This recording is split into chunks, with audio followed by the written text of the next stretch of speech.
Spaceship crash হওয়ার পর এই লোকটা একটা অজানা গ্রহতে আটকে যায়, যেখানে অদ্ভুত সব প্রাণী তাকে খেয়ে ফেলার চেষ্টা করে। এখন সে কিভাবে এই গ্রহতে সার্ভাইভ করবে, আর তার সাথে এই গ্রহতে কি কি হতে চলেছে, এই সবকিছুই দেখবো 2024 সালে মুক্তি পাওয়া একটা সায়েন্স ফিকশন সার্ভাইভাল মুভিতে, যার নাম ডিস্ট্যান্ট। তো আর দেরি না করে শুরু করা যাক। শুরুতে আমরা বুরালস নামে একটি স্পেসশিপকে দেখতে পাই, যেখানে কিনা কিছু শ্রমিক ছিল যারা তাদের ক্রায়োপডে শুয়ে সফর করছিল। ক্রায়োপড এমন একটি মেশিন যেখানে ঘুমালে মানুষরা যত বছরে ঘুমাক না কেন তাদের বয়স বাড়ে না। তখনই মহাকাশে একটি অ্যাস্ট্রয়েড তার গতিপথ পরিবর্তন করে দ্রুত বুরালস স্পেসশিপের দিকে আসতে থাকে। কিছুক্ষণের মধ্যেই সেটার সাথে বুরালস স্পেসশিপের সংঘর্ষ হয়, আর এমার্জেন্সিতে ক্রায়োপড স্পেসশিপ থেকে অটোমেটিক আলাদা হয়ে যায়। তখন স্পেসশিপের এআই সিস্টেম, যেটার নাম লেনার্ড, সে শ্রমিকদের জাগিয়ে দেয় যেন সে সামনে আসা বিপদ থেকে বাঁচার জন্য তাদের তৈরি করতে পারে। যখনই অ্যাস্ট্রয়েডের সংঘর্ষ হয় তখন অ্যান্ডি নামের এক কর্মী জেগে যায়, লেনার্ড তাকে শান্ত হতে বলে আর তার সুরক্ষার জন্য প্রস্তুত করতে থাকে। এরপর ক্রায়োপড গুলো আলাদা হওয়ার কিছুক্ষণ পর তারা পাশের একটি গ্রহের দিকে যেতে থাকে। যখনই ক্রায়োপড গুলো এই নতুন গ্রহের বায়ুমণ্ডলে প্রবেশ করে তখনই অনেক ক্রায়োপডে হঠাৎ আগুন ধরে যায়, আর সেখানের ভেতরে থাকা মানুষগুলো পুরো ছাই হয়ে যায়। ওদিকে অ্যান্ডির ক্রায়োপড আগুন থেকে তো বেঁচে যায়, কিন্তু ল্যান্ডিং এর সময় তার গতি খুব বেশি ছিল আর সেটা একটা পাহাড়ে ক্র্যাশ হতে যাচ্ছিল। কিন্তু তখন হঠাৎই পড নিজেকে গোল গোল ঘুরিয়ে সামনে যেতে থাকে, যার ফলে ক্র্যাশ ল্যান্ডিং তো হয়ে যায় কিন্তু অ্যান্ডির প্রাণ বেঁচে যায়। অ্যান্ডি অজ্ঞান হয়ে গিয়েছিল, যেখানে সে তার পরিবারের কিছু ঝলক দেখতে পায়, যার পরে সে জেগে ওঠে। চারপাশে তাকালে সে বুঝতে পারে আশেপাশে পাহাড় ছাড়া কিছু দেখা যাচ্ছে না, আর সব দিকে কালো ঘন মেঘে ছায়া ছিল। অ্যান্ডি এআই সিস্টেমের সাথে কথা বলার চেষ্টা করে কিন্তু কোনো জবাব আসে না। তখন হঠাৎ জমিন কাঁপতে থাকে। তখন লেনার্ড তাকে পড থেকে বেরিয়ে যাওয়ার পরামর্শ দেয়, কিন্তু সমস্যাটা ছিল অ্যান্ডি পড খুলতে পারছিল না। এরপরে সে যখন সার্ভাইভাল কিট খুলে তখন সেখানে ফ্লেয়ার গান পর্যন্ত ছিল না, কারণ আসলে অ্যান্ডি একজন ছোট কাজের কর্মী। অ্যান্ডি একটা ফায়ার এক্সটিংগুইশারের সাহায্যে ক্রায়োপডের জানালা ভেঙে সেখান থেকে বেরোনোর চেষ্টা করে। তখনই মাটি কাঁপার কারণে তার পুরো পড উল্টে যায়, আর সূচালো কাছের আঘাতে অ্যান্ডি স্যুট ফেটে যায়। তখন লেনার্ড তাকে সাবধান করে বলে বিনা স্যুট ছাড়া সেই প্ল্যানেটে বেশি দিন বাঁচতে পারবে না। যার পরে অ্যান্ডি একটা বিশেষ স্প্রের মাধ্যমে তার স্যুটটিকে ঠিক করে ফেলে। লেনার্ড তাকে জানায় পরে আগুন লেগে গিয়েছে, তাই অ্যান্ডি দ্রুত যেমনি করে তার পড থেকে বাইরে আসে। কিন্তু আসার সময় সে তার ছেলের শেষ খেলনাটা নিতে ভুলেনি। অ্যান্ডি চারিদিকে দেখে অবাক হয়ে যায়, কারণ সে ভিন্ন একটা গ্রহে একা দাঁড়িয়ে আছে। কিন্তু তখন সে জ্বলতে থাকা বুরালস স্পেসশিপকে এই গ্রহতে ঢুকতে দেখে। স্পেসশিপ ক্র্যাশ হওয়ার সাথে সাথেই সেখানে একটা প্রচন্ড বিস্ফোরণ হয়, আর এই বিস্ফোরণে এত বেশি শক্তি উৎপন্ন হয় যে অ্যান্ডি অনেক দূরে গিয়ে পড়ে, কিন্তু সৌভাগ্যক্রমে তার প্রাণ বেঁচে যায়। এরপর সে লেনার্ডকে জিজ্ঞেস করে সে এখন কোথায় আছে। লেনার্ড তাকে বলে সে অজানা একটি গ্রহে আছে, যেটার ব্যাপারে মানুষের কাছে তেমন কোনো তথ্য নেই, আর তাদের স্পেসশিপ সঠিক লোকেশনে পৌঁছাতে পারেনি। অ্যান্ডি দূর থেকে একটা আলো দেখতে পায়, যার পরে সে ওই আলোর দিকে যেতে থাকে। রাস্তায় সে বুরালস স্পেসশিপের ধ্বংসাবশেষ দেখতে পায়। এছাড়াও পাশে একটি পড পড়েছিল, যেখানে যাওয়ার পর অ্যান্ডি সেখানে অক্সিজেন ট্যাঙ্ক নেওয়ার চেষ্টা করে যেন সে বেশি সময় ধরে এখানে সার্ভাইভ করতে পারে। কিন্তু হঠাৎই সেখান থেকে একটা লাশ পড়ে, যেটা দেখে সে খুব ভয় পেয়ে যায়। যাই হোক, সে সাহস করে অক্সিজেন ট্যাঙ্কটি নিয়ে নেয়, তবে অক্সিজেন ট্যাঙ্কটি সম্পূর্ণরূপে নষ্ট হয়ে গিয়েছে। এখন সে চিন্তিত হয়ে আবার আলোর দিকে যেতে থাকে। সে যাওয়ার পর আমরা দেখতে পাই সে পডটির উপর কোনো হিংস্র জন্তুর আচরের দাগ ছিল, অর্থাৎ অ্যান্ডি এখানে একা নয়। এদিকে অ্যান্ডি যখন সে আলোতে পৌঁছায় তখন সে আরেকজন কর্মীকে দেখতে পায়, যার নাম ডুইন। অ্যান্ডিকে দেখে ডুইন অনেক খুশি হয়ে যায়। তাদের কথাবার্তার মধ্যে জানা যায় খাওয়ার জন্য এখানে আশেপাশে তেমন কিছু নেই। ডুইন বলে তাদের কোম্পানির টাকা বাঁচানোর জন্য ছোট রাস্তা দিয়ে যাওয়ার সিদ্ধান্ত নিয়েছিল, কিন্তু সে রাস্তাটা অনেক বিপজ্জনক, যার কারণে তাদের স্পেসশিপ ক্র্যাশ হয়ে যায়। ডুইন আসলে কমিউনিকেশন ডিপার্টমেন্টে কাজ করতো, তাই সে পৃথিবীতে সিগন্যাল পাঠিয়ে সাহায্য নেওয়ার চেষ্টা করতে থাকে যেন তাদের বাঁচানোর জন্য পৃথিবী থেকে কোনো রেস্কিউ শিপ পাঠানো হয়।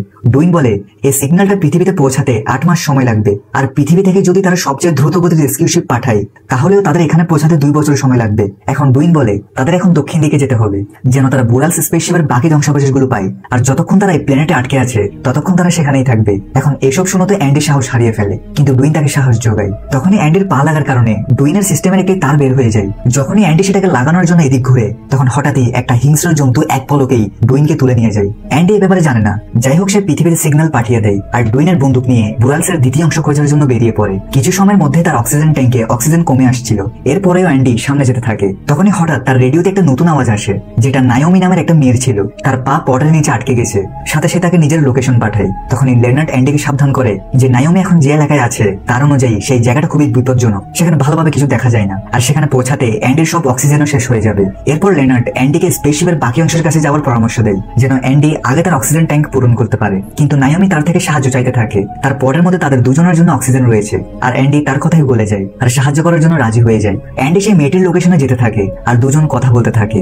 এর কিছু ঘন্টা পর রাত হয়ে যায়। অ্যান্ডি থেকে কিছু অনুভব হতে থাকে, তার থেকে লাগছিল অন্ধকারে কিছু হচ্ছে, আর সে লেনার্ডকে এই জায়গাটা স্ক্যান করতে বলে। কিন্তু লেনার্ড একটা পুরনো মডেল ছিল যেটা কোম্পানি টাকা বাঁচানোর জন্য ব্যবহার করছে, আর সে এই কাজটা করতে পারে না। যাই হোক, এর কিছুক্ষণ পর অ্যান্ডি অন্ধকারের মধ্যে কারো উপস্থিতি বুঝতে পারে। এরপর সে নায়োমিকে ডুইনের গায়েব হওয়ার ব্যাপারে বলে আর ভাবতে থাকে তার সাথে কি হয়েছে। তখনই অ্যান্ডির নজর মাকড়সার অদ্ভুত কিছু পায়ের চিহ্নের উপর পড়ে, যেটাকে ফলো করে সে একটা গর্তের কাছে আসে, যেটা কিনা মাকড়সার জাল দিয়ে ঘেরা ছিল। এটা দেখে অ্যান্ডি অনেক ঘাবড়ে যায় আর দ্রুত নায়োমিকে বলে হয়তো এই গ্রহে এলিয়েন মাকড়সা থাকতে পারে। অ্যান্ডি তাড়াতাড়ি নায়োমির কাছে যেতে থাকে, কারণ সে বিপদে রাজ করতে পেরেছে। রাস্তায় সে এমনই অনেক মাকড়সার জাল দেখতে পায়। নায়োমি অ্যান্ডিকে জিজ্ঞেস করে সে কেন অর্থ উপার্জন করার জন্য স্পেসশিপে কাজ করছে, যেটা শুনে অ্যান্ডি থেকে তার অতীতের কিছু ঝলক মনে পড়ে, যেখানে সে তার স্ত্রী এবং বাচ্চার সাথে অনেক খুশি ছিল। অ্যান্ডি নায়োমিকে জানায় তার স্ত্রী আর ছেলে তাকে ছেড়ে চলে গিয়েছে। তখনই সে কিছু গর্জন শুনতে পায়, যেটাতে ভয় পেয়ে সে এদিক ওদিক দেখতে থাকে। লেনার্ড বলে তার আশেপাশে অনেক ট্র্যাকার রয়েছে, আর অবাক করা ব্যাপার হলো এই ট্র্যাকারগুলো তার সাথীদের ছিল, যারা আগেই মারা গিয়েছে। অ্যান্ডি যেহেতু নায়োমির অনেক কাছাকাছি পৌঁছে গিয়েছে, তাই নায়োমি আকাশে ফ্লেয়ার গান দিয়ে ফায়ার করে, যেন সেটার আলোর সাহায্যে অ্যান্ডি তার পডকে ভালোভাবে দেখতে পারে। কিন্তু ফ্লেয়ার গান চালানোর পর অ্যান্ডি সেটার আলোতে তার সামনে যা দেখতে পায় তাতে তার হুঁশ উড়ে যায়। দেখা যায় তার সামনে অদ্ভুত কিছু বড় বড় মাকড়সা ছিল, যাদের ল্যাজগুলো সুচালো। অ্যান্ডি এগুলো দেখে পালাতে শুরু করে, যেটার আওয়াজ শুনে সে মাকড়সাগুলো তার পিছু পড়ে যায়। আর অ্যান্ডি শুধু যত জোরে দৌড়ানো সম্ভব তত জোরে দৌড়াতে থাকে, আর একটি সময় সে উপর থেকে নিচে পড়ে যায়। কিন্তু ভাগ্যক্রমে তার স্যুট আর হেলমেট থাকার কারণে সে তেমন আঘাতপ্রাপ্ত হয়নি। উপরে সে মাকড়সাটা গর্জন করছিল। অ্যান্ডি নায়োমিকে এই মাকড়সার ব্যাপারে বলে আসলে যে ট্র্যাকারগুলো সে দেখেছিল সেগুলো তার সাথে শ্রমিকদের ছিল, যাদেরকে কিনা মাকড়সাগুলো খেয়ে ফেলেছে, যার কারণে তাদের পেট থেকে এখন সিগন্যালগুলো আসছে। অ্যান্ডি দেখতে পায় তার স্যুট থেকে অক্সিজেন দ্রুত বের হয়ে যাচ্ছে, আর সে তার স্প্রের সাহায্যে লিকেজ বন্ধ করে দেয়। হঠাৎ অ্যান্ডি রেডিওতে ডুইনের কিছুটা আওয়াজ শুনতে পায়, হয়তো ডুইনকে এখনো মাকড়সাগুলো খায়নি। নায়োমি বলে হয়তো ডুইন এখনো বেঁচে আছে, তাই তার থেকে আগে ডুইনকে খোঁজা উচিত। কিন্তু পাহাড় থেকে পড়ে যাওয়ার কারণে অ্যান্ডির জিপিএস কাজ করছিল না। তখন নায়োমি অ্যান্ডির সাহায্য করে ডুইন পর্যন্ত পৌঁছার রাস্তা বলে, আর অবশেষে অ্যান্ডি ডুইনের কাছে পৌঁছে যায়, যেখানে অনেক বিধ্বস্ত পথ ছিল। দেখা যায় ডুইনকে এখনো মাকড়সাগুলো খায়নি। ডুইন সুযোগ বুঝে ফ্লেয়ার গান দিয়ে ফায়ার করতে আছে, যেন অ্যান্ডি এখানে সে তাকে বাঁচায়। আর যখন ডুইন অ্যান্ডিকে দেখে তখন সে চিৎকার করে বলে তার কাছে একটা প্ল্যান আছে, কিন্তু সে কিছু করার আগেই আওয়াজ শুনে একটা মাকড়সা তার উপর হামলা করে দেয়। এদিকে অ্যান্ডি দ্রুত একটা ক্রায়োপটের পেছনে লুকিয়ে পড়ে, আর লুকিয়ে দেখে মাকড়সাটি তার ল্যাজ দিয়ে ডুইনকে নির্মমভাবে মেরে খেয়ে ফেলে। এখন আরেকটি মাকড়সা অ্যান্ডির ঘ্রাণ নিয়ে তার দিকে আসছিল। সেই সময় নায়োমি তার কাছে থাকা রিমোট দিয়ে পাশের একটি পডার লাইট জ্বালিয়ে মাকড়সার মনোযোগ সরায়। আসলে নায়োমি বুরালস স্পেসশিপে কোনো সাধারণ কর্মী ছিল না, বরং সে বুরালস স্পেসশিপে উচ্চ পর্যায়ের কর্মী ছিল, যার কারণে তার থেকে সব পডগুলোর কন্ট্রোল করার অ্যাক্সেস ছিল। তাই তো নায়োমি তার পডের মধ্যে থাকা রিমোট দিয়ে অন্য একটি পডার লাইট জ্বালিয়ে অ্যান্ডিকে বাঁচিয়ে ফেলে। যাই হোক, এই সুযোগটা কাজে লাগিয়ে অ্যান্ডি আরেকটি পডে লুকিয়ে পড়ে, কিন্তু সেখানে একজনের লাশ পৌঁছেছিল, আর অ্যান্ডির ধাক্কা খাওয়াতে সে লাস্টের হেলমেটের লাইট ফ্লিকার করছিল। অ্যান্ডি নায়োমি থেকে সাহায্য চাই, চালাকি করে একসাথে সব পডগুলোর লাইট জ্বালিয়ে দেয়, যার কারণে সব মাকড়সা পডগুলোর প্রতি আকর্ষিত হয়ে যায়। আর এদিকে অ্যান্ডিও সুযোগ বুঝে পালাতে শুরু করে, কিন্তু তবুও দুটো মাকড়সা তার পিছন পড়ে যায়, আর অ্যান্ডি একটা কুয়াশাযুক্ত এলাকায় পৌঁছে যায়। সে নায়োমিকে দ্রুত নিজের পড থেকে বের হতে বলে, কারণ হয়তো অ্যান্ডি তাকে বাঁচাতে পারবে না। তবে নায়োমি এখনো তার পডটিতে আটকে ছিল। এখন নায়োমি অনেক ঘাবড়ে যাওয়ার কারণে অ্যান্ডি সুন্দর একটি গান তাকে শোনায়, যেটা সে পৃথিবীতে সবসময় গাইতো। নায়োমি বলে ডুইন মারা গিয়েছে, আর এই প্ল্যানেটে সে আর নায়োমি বেঁচে আছে। এদিকে অ্যান্ডি কুয়াশাচ্ছন্ন এলাকাটি দিয়ে যাচ্ছিল, আর চিন্তা করছিল সে মাকড়সাগুলো তার পিছু কেন ছেড়ে দিয়েছে।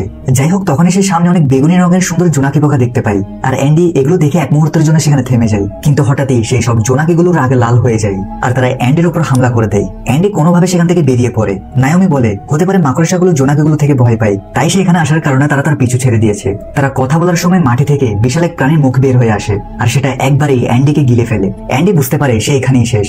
যখন সে প্রাণীটির পেটে ছিল তখন সে লেনার্ড থেকে সাহায্য চায়। অ্যান্ডি সেই প্রাণীটার ভেতরের অংশ থেকে তার থেকে লাগছিল সে হার্ট অ্যাটাক করবে। তখন লেনার্ড অ্যান্ডির স্যুট থেকে একটি বিষাক্ত গ্যাস ছেড়ে দেয়, যার ফলে সে প্রাণীটির ভেতর থেকে জ্বলতে থাকে, আর সেই মুহূর্তে সে বমি করে অ্যান্ডিকে বাইরে ফেলে দেয়। এরপর অ্যান্ডি দ্রুত সামনে থাকা গুহার মতো জায়গাটিতে ঢুকে পড়ে, যেটাতে ঢুকার সাথে সাথে সে কিছুটা নিচে পড়ে যায়, যেখানে প্রচুর জোনাকি পোকা ছিল। তখনই সব জোনাকিরা তার উপর হামলা করে দেয়। অ্যান্ডি গড়িয়ে গড়িয়ে গুহা থেকে বের হয়ে আসে, যার পরে জোনাকিরা তাকে ছেড়ে দেয়। এখন অ্যান্ডির বড় সমস্যা হচ্ছে তার স্যুটের মধ্যে খুব কম অক্সিজেন বেঁচে আছে। তবে অ্যান্ডি স্পেসশিপের দিকে না গিয়ে নায়োমির দিকে যেতে থাকে, আর যখনই সে নায়োমির একদম কাছে পৌঁছে যায় তখন তার অক্সিজেন শেষ হয়ে যায়। নায়োমি দ্রুত তার ট্যাঙ্ক থেকে অ্যান্ডিকে অক্সিজেন দেয়, যার পরে অ্যান্ডি নায়োমির পাকে বের করার চেষ্টা করে, কিন্তু তার কাছে তখন শক্তি ছিল না। সে কিছু সরঞ্জামের ব্যবহার করে কোনো মতে নায়োমিকে বের করে। এরপর দুজনেই পড থেকে বাইরে আসে। এরপর অ্যান্ডি একটা লোহার টুকরো নায়োমির পায়ে বেঁধে দেয়, যেন সে ভালোভাবে হাঁটতে পারে। তারা দুজন মিলে পডটি থেকে কাজের কিছু জিনিস জোগাড় করে। নায়োমি তাকে ধন্যবাদ জানায়, কারণ সে স্পেসশিপে না গিয়ে তাকে বাঁচানোর জন্য এসেছে। কিন্তু এরই মাঝে মাকড়সার দল সেখানে পৌঁছে যায়। তাদের দেখে এরা পালাতে শুরু করে। কিছুক্ষণ পর তারা দুজন পড়ে যায়, আর একটা মাকড়সা তাদের আক্রমণ করার জন্য রেডি ছিল। তখনই নায়োমি তার কাছে থাকা ফ্লেয়ার গান চালিয়ে দেয়, যেটাতে সে ভয়ঙ্কর মাকড়সায় অ্যান্ডিদের ছেড়ে ফ্লেয়ার গানের দিকে দৌড়াতে থাকে। আর এই সুযোগে তার বুরালস স্পেসশিপের বড় অংশটির কাছে পৌঁছে যায়। কিন্তু নায়োমি দরজা বন্ধ করতে পারছিল না, কারণ কন্ট্রোল সিস্টেমে সমস্যা হয়েছে। তবে অনেক চেষ্টা করার পর সে দরজা বন্ধ করতে সফল হয়, যেটাতে একটা মাকড়সার 2 টুকরো হয়ে যায়। কিন্তু বাইরে থাকা সব মাকড়সাগুলো দরজাটি ভেঙে ফেলতে থাকে, যার কারণে নায়োমি আর অ্যান্ডি স্পেসশিপের আরো ভেতরে গিয়ে লুকিয়ে পড়ে। এমার্জেন্সি লাইট জ্বলতে দেখে তারা বুঝতে পারে জেনারেটর এখনো চলছে। নায়োমি শিবের সব রাস্তা জানতো, তাই সে সামনে এগোতে থাকে। কিছুক্ষণ পর তারা একটা কেবিনে অনেক অক্সিজেন ট্যাঙ্ক দেখতে পায়, সাথে তাদের প্রয়োজনীয় সব জিনিসও সেখানে রয়েছে। সেই কেবিনটাকে খোলার সময় তারা নিচে রক্তের দাগ দেখতে পায়, আর তারা বুঝতে পারে মাকড়সাগুলো অলরেডি স্পেসশিপে ঢুকে পড়েছে। তাই তারা লুকিয়ে পড়ে আর দেখে একটা মাকড়সা এখানে ডিম পেড়ে দিয়েছে, আর ডিমটিকে জাল দিয়ে ঢেকে দেয়, আর বাচ্চাটার জন্য একজন মানুষের মৃতদেহ পাশে রেখে দেয়। মাকড়সাটা অ্যান্ডিদের এখানে উপস্থিতির কোনো টের পায় না, তাই সে চলে যায়। নায়োমি আর অ্যান্ডি বাইরে আসে, তখনই আরেকটা মাকড়সা তাদের হামলা করে দেয়। অ্যান্ডি নায়োমিকে নিয়ে আরেকটা রুমে ঢুকে পড়ে আর ভেতর থেকে লক করে দেয়। তাদের লাগছিল তারা বেঁচে গিয়েছে, কিন্তু নায়োমি বলে তারা তো ভুলে বাইরেই চলে এসেছে। এটা শুনে অ্যান্ডি থেকে এত রাগ হয় যে সে একটা লোহা দিয়ে দরজাতে বার দিতে থাকে, কিন্তু এটাতে কোনো লাভ নেই। সেই রুমটিতে অক্সিজেন ছিল, তাই দুজনেই নিজেদের হেলমেট খুলে ফেলে আর বসে কথা বলতে থাকে। অ্যান্ডি নায়োমিকে একটা ভিডিও দেখায় আর বলে তারা সবাই অ্যান্ডির বার্থডে পার্টি থেকে ফিরছিল। সেই সময় তাদের সাথে একটা বড় অ্যাক্সিডেন্ট হয়ে যায়, যেখানে তার স্ত্রী আর ছেলে মারা যায়, কিন্তু না জানে সে কিভাবে বেঁচে গিয়েছিল। অ্যান্ডি বলে তার জীবন এখন উদ্দেশ্যহীন হয়ে গিয়েছে। নায়োমি তাকে বোঝায় তুমি আমার প্রাণ বাঁচিয়েছো, হয়তো এই জন্যই সৃষ্টিকর্তা তোমাকে বাঁচিয়ে রেখেছে। এমনটা কোনোদিনও ভেবেছিলে? নায়োমি বলে তার থেকে মানুষদের উপর বিশ্বাস উঠে গিয়েছিল, কিন্তু অ্যান্ডিকে দেখে তার আশা আবার জেগে উঠেছে। এই বলে নায়োমি তাকে জড়িয়ে ধরে, কিন্তু তখন সে দেখে অ্যান্ডির স্যুটের পিছনে কিছু জোনাকি লেগে আছে। কিন্তু তখন হঠাৎ বাহির থেকে একটা মাকড়সা দরজা ভেঙে ভিতরে ঢুকে পড়ে। সেই সময় নায়োমি জোনাকিদের সেই ছাতা তার দিকে ছুঁড়ে মারে, যার ফলে মাকড়সাটি পেছন চলে যায়। আর সুযোগ বুঝে অ্যান্ডিরা পালিয়ে কার্গো রুমে পড়তে পড়তে বাঁচে। তখনই সেই মাকড়সাটা ফুল স্পিডে তাদের দিকে ছুটে আসে, যার কারণে মাকড়সা সহ তারা সবাই নিচে পড়ে যায়। এখন মাকড়সাটা তাদের আবার মারতে যায়। তখন অ্যান্ডি নায়োমির স্প্রে মাকড়সার মুখে ছুঁড়ে মারে। এরপর মাকড়সাটা যখন স্প্রেটি চাবায় তখন একটা বিস্ফোরণ হয়, আর কিছুক্ষণের জন্য সে অচেতন হয়ে পড়ে। আর ওদিকে সুযোগ পেয়ে নায়োমি আর অ্যান্ডি পালিয়ে দূরে চলে আসে। অ্যান্ডি মাকড়সাকে একটি পটের নিচে চাপা দিয়ে মারার প্ল্যান করে, আর নায়োমিকে মাকড়সার মনোযোগ সরাতে বলে। অ্যান্ডি উপরে একটি পটের কাছে পৌঁছায়। এদিকে নায়োমির উপর মাকড়সা হামলা করেছিল। নায়োমির সাহায্য করার জন্য অ্যান্ডি এখানকার সব লাইট বন্ধ করে দেয়, আর নায়োমি ওই মাকড়সার আক্রমণ থেকে বেঁচে যায়।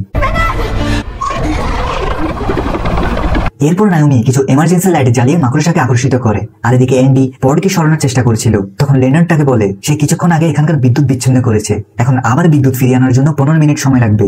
এখন অ্যান্ডি সিস্টেম ছাড়াই নিজেই ব্যাটারির সাহায্যে পডকে চালু করার চেষ্টা করে। অন্যদিকে নায়োমি দৌড়াতে দৌড়াতে অ্যান্ডির পডটির ঠিক নিচে চলে আসে। এদিকে পড চালু করার জন্য অ্যান্ডি সেটা নিজের স্যুটের সাথে কানেক্ট করে। লেনার্ড বলে এভাবে তার এআই সিস্টেমের মধ্যে শর্ট সার্কিট হয়ে যাবে, অর্থাৎ লেনার্ড সবসময়ের জন্য বন্ধ হয়ে যাবে এবং ভবিষ্যতে সে আর সাহায্য পাবে না। এছাড়াও এত উপর থেকে পড়লে তার বেঁচে থাকার চান্স খুবই কম। কিন্তু এটা জানার সত্ত্বেও অ্যান্ডি শেষমেশ সময় মতো পডটিকে নিচে ফেলে দেয়, যেটা সোজা মাকড়সাটার উপরে পড়ে। সে সময় অ্যান্ডির চোখে সেই দুর্ঘটনা ভাসছিল, যেটাতে তার স্ত্রী ও ছেলে মারা গিয়েছে। পডটির নিচে পড়ে যেতেই মাকড়সাটা সেটার নিচে পিষ্ট হওয়ার কারণে মারা যায়। তবে এত জোরে নিচে পড়ার কারণে অ্যান্ডি অজ্ঞান হয়ে যায়। সেই সময় নায়োমি থেকে লাগছিল অ্যান্ডি মারা গিয়েছে। সে কান্না করতে থাকে, কিন্তু কিছুক্ষণ পর অ্যান্ডির জ্ঞান ফিরে আসে। ঠিক সেই সময় সূর্য উদয় হয়, আর তারা দুজন বুঝতে পারে হ্যাঁ হিংস্র প্রাণী তো আছে এখানে, তবে এখানকার দৃশ্য খুব সুন্দর। সে সময় এআই সিস্টেম লেনার্ডের আওয়াজ আসে। সে বলে সে আপডেট হয়েছে, আর সে এই সুযোগকে কাজে লাগিয়ে অ্যান্ডি আর নায়োমির জন্য একটা রোমান্টিক গান বাজায়, যার পরে তারা এই গ্রহে নিজেদের ভবিষ্যৎ দেখছিল। এই গ্রহে তারা দুজন ছাড়া আর কেউ নেই এবং পরবর্তী 2 বছর পর্যন্ত